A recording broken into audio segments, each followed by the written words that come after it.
Sebab saya grad, saya kerja sendiri, tak pernah minta kerja, tak pernah kerja dengan orang. So, aku tak pernah buat. Tiba-tiba nak ajar orang.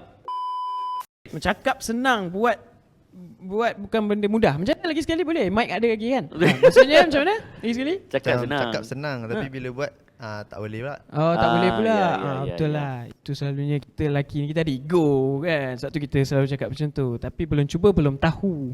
Memanglah satu saya cakap, memang nak buat tu senang, tapi bila buat susah pula. Kena cubalah. Dalam apa-apa benda pun, saya pun fikir dulu, kalau kita cerita pasal, kita relate sikit lah pasal relevan tadi tu kan. Macam mana nak kekal relevan? Tengok orang lain boleh buat macam tu, kita tak boleh buat sehebat dia. Tapi apa yang kita boleh cari dalam diri kita? Saya cari peluang lain. Itulah kena belajar tu, cari peluang lain yang kita boleh belajar. Macam saya nak jadi host. Saya penyanyi tapi nak jadi host. Host ni kena ada apa?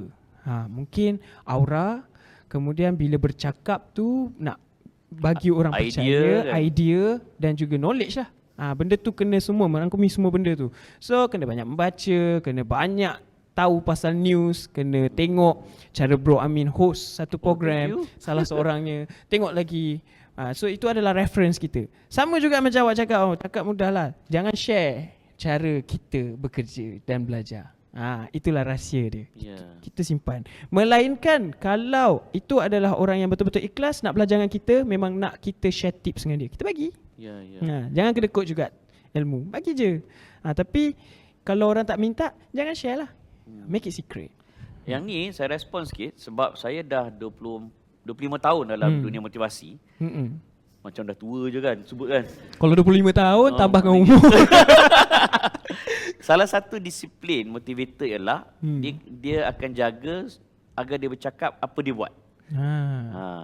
Contoh, saya kalau dijemput oleh college ke universiti, kalau dijemput untuk bagi talk tentang resume, saya tolak. Walaupun dia bayar mahal. Tahu sebab apa? Saya tak pernah buat resume dalam hidup saya. Sebab saya grad, saya kerja sendiri, tak pernah minta kerja, tak pernah kerja dengan orang. So, aku tak pernah buat. Tiba-tiba nak ajar orang. So, amanah kita, benda kita tak pernah buat, saya tak ajar. Tapi benda yang saya lalui sendiri, benda yang saya belajar, kalau orang jemput, saya ajar. So, supaya kita tak jadi, kurang ajar.